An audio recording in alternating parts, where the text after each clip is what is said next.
Hey juniors, so today we're going to start talking about the aftermath of the French and Indian War. So let's go ahead and dive right in. Our essential question for the day is, what was the aftermath of the French and Indian War?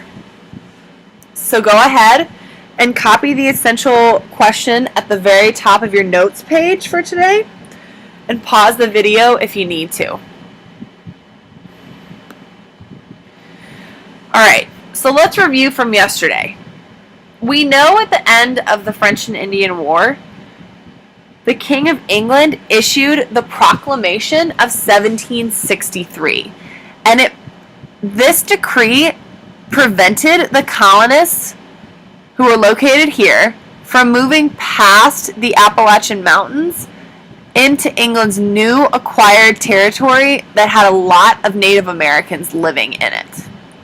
So let's go ahead and watch a clip about the Proclamation of 1763.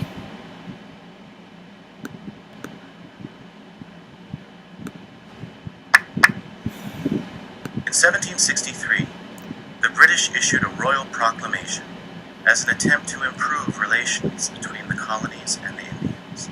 Well, the Proclamation of 1763 was the first time that any European government used or coined the term Indian country. And it described all the country west of the Appalachians, essentially, that was defined by a series of treaties negotiated by the British Crown with the individual Indian tribe. And that country was where the laws of the Indians applied. In fact, the proclamation so says that the laws of the Indians applied, the laws of Great Britain did not. And if you went into the Indian country, you were subject to the laws of the Indian tribes. The Proclamation of 1763, like a lot of laws, probably did exactly the opposite of what it was intended to do. If it was intended to improve relationships between the colonies and the Indians, it seemed to do just the opposite, because it, along with other English enactments, became the reason for the American Revolution. It, in effect, prohibited colonists from going into the Indian country and trying to acquire Indian lands or to speculate in Indian lands, and that did not please the colonists. Okay, that's enough of that.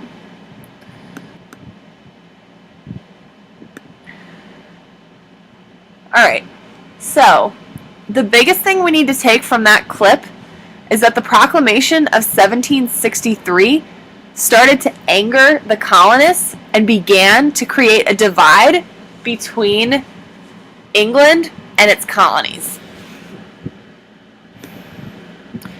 Alright, we know we're coming off the French and Indian War, and I'll tell you right now, wars are very expensive. So far, since the United States has been in Afghanistan, we have spent billions of dollars on that war. This war wasn't as expensive, but it was incredibly expensive for its time. And after all, 7 years is a long time to pay for a war. Now, since the colonists technically started the French and Indian War, England thought, hey, you should pay for it.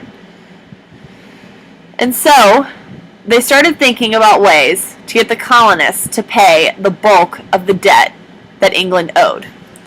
The other thing was that England was also paying to keep their army there near the colonies to protect them from Indians.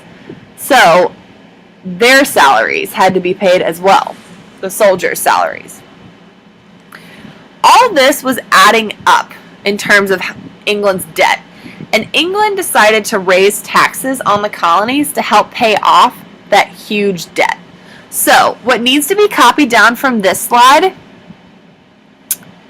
are these two bullet points: that England was paying to keep the army near the colonies, and that England decided to raise taxes on the colonies to help pay off their debt.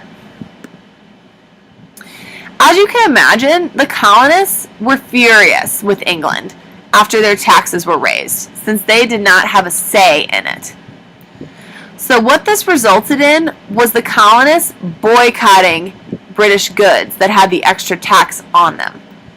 So you can see the divide between the colonists and the British is becoming larger.